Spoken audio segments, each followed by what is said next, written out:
Head Eestimaa inimesed, lastetoetus on 10 aastat olnud muutumatuna 19 eurot.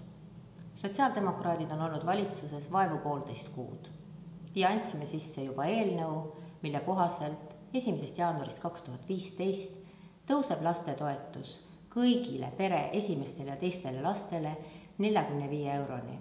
Alates pere 3. lapsest tõuseb toetus 100 euroni.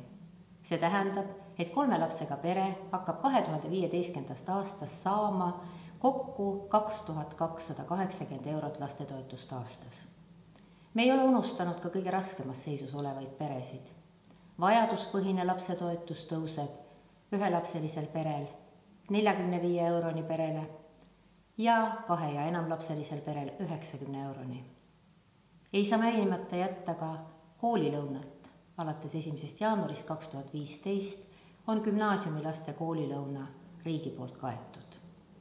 Iga valitsus on parem, kuhu kuuluvad sotsiaaldemokraadid.